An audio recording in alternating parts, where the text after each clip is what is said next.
জয় শ্রীকৃষ্ণ। রাধে রাধে। হিন্দু পঞ্জিকা অনুসারে 2026 সালের নির্জলা একাদশী জ্যৈষ্ঠ মাসের শুক্লপক্ষের 25শে জুন বৃহস্পতিবার পড়েছে। অন্যতম কঠোর এবং আধ্যাত্মিকভাবে ভীষণ ফলশ্রুত বলে বিবেচিত এই একাদশীটি। আর এটি ভগবান বিষ্ণুর দিব্য রূপ ভগবানকে ত্রিবিক্রমে উৎসর্গীকৃত। হিন্দু ঐতিহ্য অনুসারে এটি ব্যাপকভাবে বিশ্বাস করা হয় যে এই ব্রত পালন করলে বছরের সমস্ত একাদশীর আধ্যাত্মিক পুণ্য লাভ হয় এবং সমৃদ্ধি এবং আধ্যাত্মিক মুক্তি আসে। আপনারা বুঝতেই পারছেন ভিডিও থাম্বনেল দেখে যে আজকে পাণ্ডবা নির্জলা বা ভীমসেনী একাদশী নিয়ে আমি ভিডিও করছি।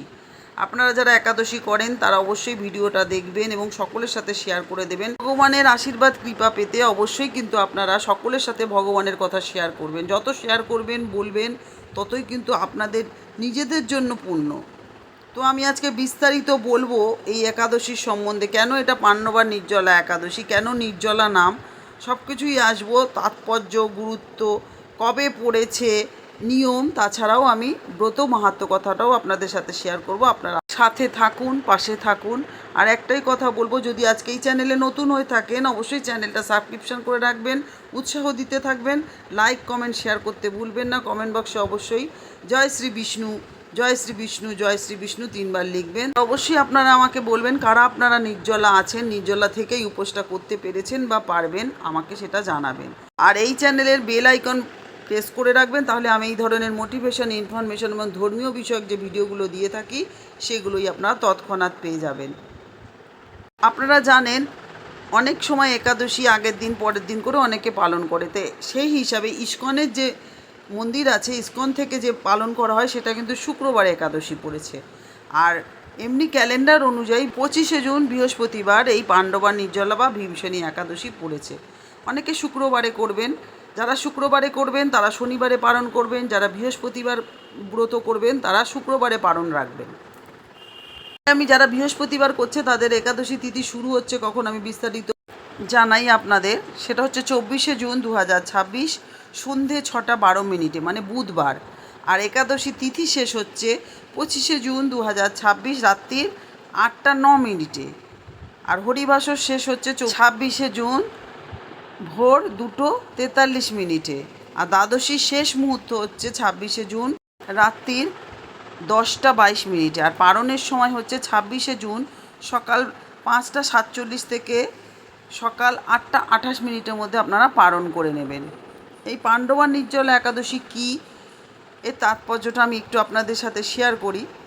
এই নির্জলা শব্দের অর্থ হলো জল ছাড়া, যা থেকে বোঝা যায় যে নির্জলা একাদশী 24 ঘন্টা ধরে খাদ্য বা জল ছাড়া পালন করা হয়।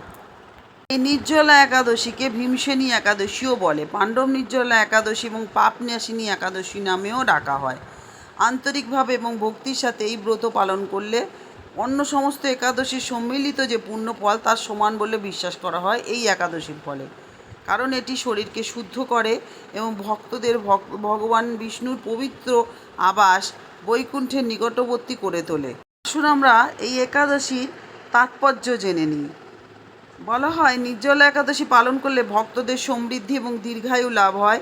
এও বিশ্বাস করা হয় এই সময় আন্তরিক পুজো এবং অর্চনা করলে, খাদ্য এবং জল থেকে সম্পূর্ণ বিরত থাকলে পূর্বজন্মে সমস্ত পাপ মোচন হয় এবং জীবনে দৈব ক্রিয়া আসে।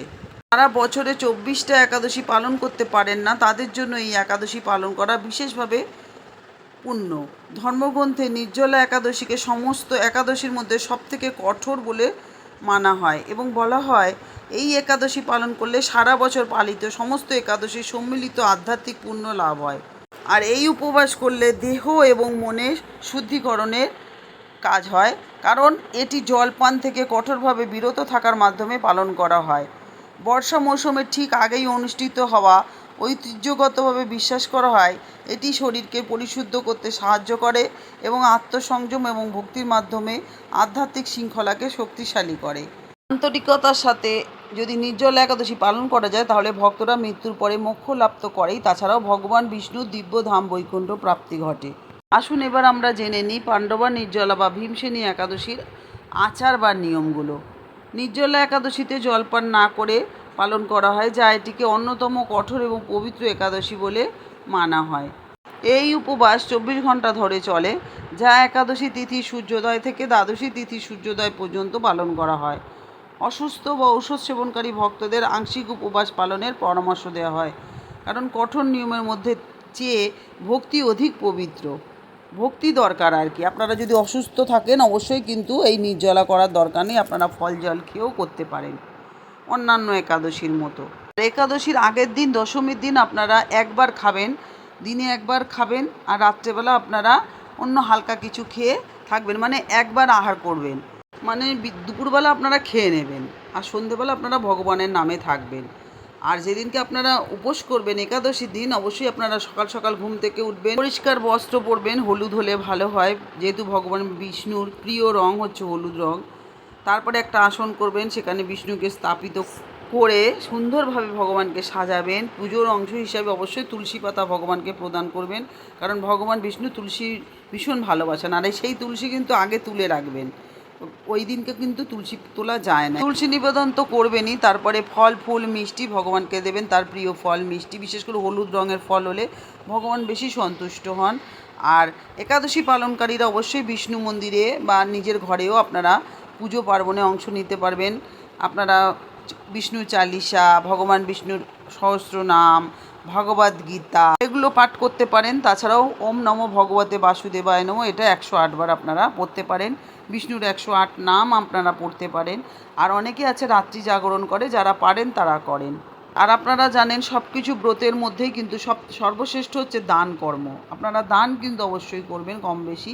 এই দিনে অভাবীদের বস্ত্র, খাদ্য এবং জল দান করবেন, যেহেতু গরমকাল। আর এটি অত্যন্ত পুণ্যের কাজ, আপনারা জানেন যে দান করাটা। আপনারা যেটা পারবেন আপনারা খাবার দিতে পারেন, জল দিতে পারেন, ছাতা দিতে পারেন, যে কোনো অভাবী বা অসহায় মানুষকে অবশ্যই কিন্তু দান করার চেষ্টা করবেন। এটা আধ্যাত্মিক পুণ্য বয়ে আনে বলে বিশ্বাস করা হয়। এছাড়াও এই ব্রতের প্রভাবে মোক্ষ লাভ হয় আর স্বর্গলোক প্রাপ্তি ঘটে। সবথেকে গুরুত্বপূর্ণ এই নির্জলা একাদশী, যাকে আমরা ভীমসেনী একাদশী বলি। পদ্মপুরাণ এবং ভাগবত পুরাণ এবং নারদ পুরাণের মতো ধর্মগ্রন্থ অনুসারে এই উপবাস পালন করা অন্য সমস্ত একাদশীর মিলিত আধ্যাত্মিক গুণাবলী প্রদান করে বলে বিশ্বাস করা হয়। সমস্ত কিছু করার পর অবশ্যই আপনারা পালন করে নেবেন, উপবাস ভাঙবেন। এটা একটা প্রথা। হরিবাসর শেষ হওয়ার পর এবং দ্বাদশী তিথি শেষ হওয়ার আগেই পালন করতে হয় এই পারণ।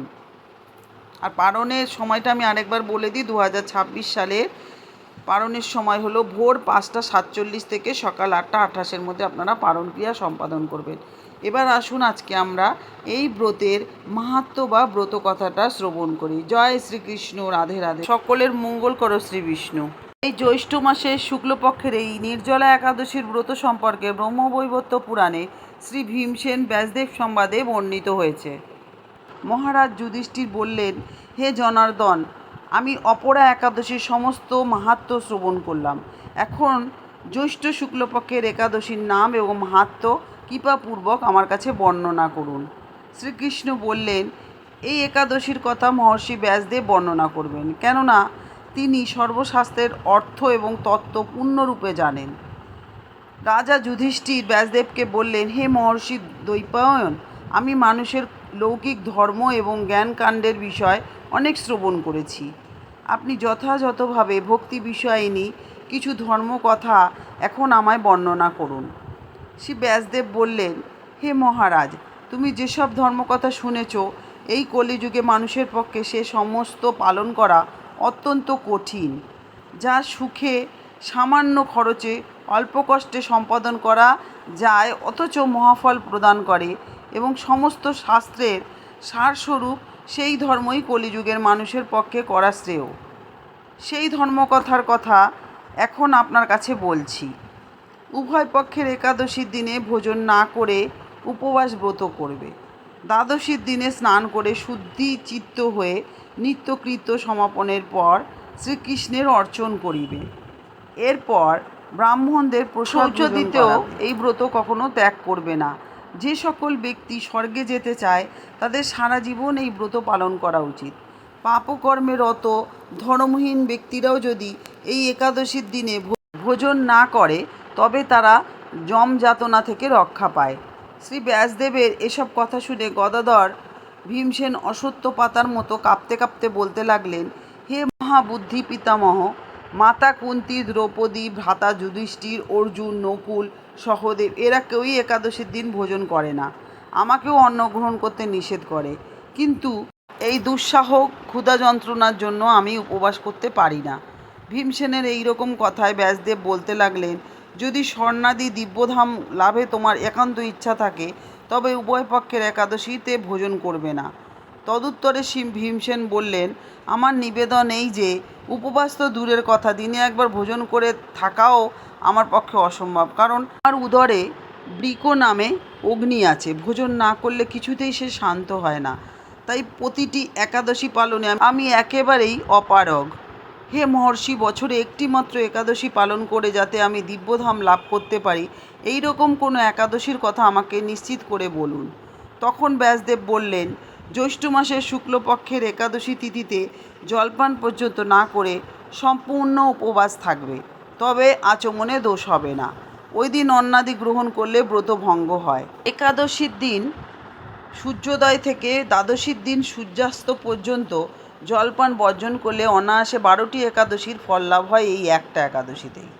বছরের অন্যান্য একাদশী পালনে অজান্তে যদি কখনো ব্রত ভঙ্গ হয়ে যায়, তাহলে এই একটি মাত্র একাদশী পালনে সেই সব দোষ দূর হয়ে যায়। দ্বাদশীর দিনে ব্রহ্ম মুহূর্তে স্নানাদি কার্য সম্পন্ন করে শ্রীহরির পূজা করবে। সদাচারী ব্রাহ্মণদের বস্ত্রাদি দানসহ ভোজন করিয়ে আত্মীয় স্বজন সঙ্গে নিজেও ভোজন করবে। এইরূপ একাদশীর ব্রত পালনে যে প্রকার পুণ্য সঞ্চিত হয়, এখন তা শ্রবণ করো। সারা বছরে সমস্ত একাদশীর ফলই এই একটি মাত্র ব্রত উপবাসে লাভ করা যায়। শঙ্খচক্র গদা পদ্মধারী ভগবান শ্রীকৃষ্ণ আমাকে বলেছেন, বৈদিক ও লৌকিক সমস্ত ধর্ম পরিত্যাগ করে যারা একমাত্র আমার শরণাপন্ন হয়ে এই নির্জল একাদশীর ব্রত পালন করে তারা সর্বপাপ মুক্ত হয়। বিশেষত কলিযুগে ধনসম্পদ দানের মাধ্যমে সদ্গতি বা স্বার্থ সংস্কারের মাধ্যমে যথার্থ কল্যাণ লাভ হয় না। কলিযুগে দ্রব্য শুদ্ধি নেই, কলিতে শাস্ত্রজ্ঞ সংস্কার বিশুদ্ধ হয় না, তাই বৈদিক ধর্ম কখনো সুসম্পন্ন হতে পারে না। হে ভীমসেন, তোমাকে বহু কথা বলার আর প্রয়োজন কি? তুমি উভয় পক্ষের একাদশীতে ভোজন করবে না। যদি তাতে অসমর্থ হও তবে জ্যৈষ্ঠ মাসের শুক্লপক্ষের একাদশীতে অবশ্যই নির্জল উপবাস করবে। এই একাদশীর ব্রত ধনধান্য এবং পুণ্যদায়িনী। যমদূতগণও এই ব্রত পালনকারীকে মৃত্যুর পরও স্পর্শ করতে পারে না। পক্ষান্তরে বিষ্ণুদূতগণ তাকে বিষ্ণুলোকে নিয়ে যায়। শ্রী ভীমসেন ওই দিন থেকেই নির্জলা একাদশী পালন করতে থাকায় এই একাদশী পাণ্ডবা নির্জলা বা ভীমসেনী একাদশী নামে প্রসিদ্ধ হয়েছে।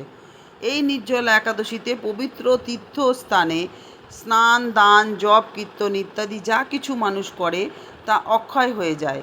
যে ব্যক্তি ভক্তি সহকারে এই একাদশীর মাহাত্ম্য পাঠ বা শ্রবণ করে তিনি বৈকুণ্ঠধাম প্রাপ্ত হয়।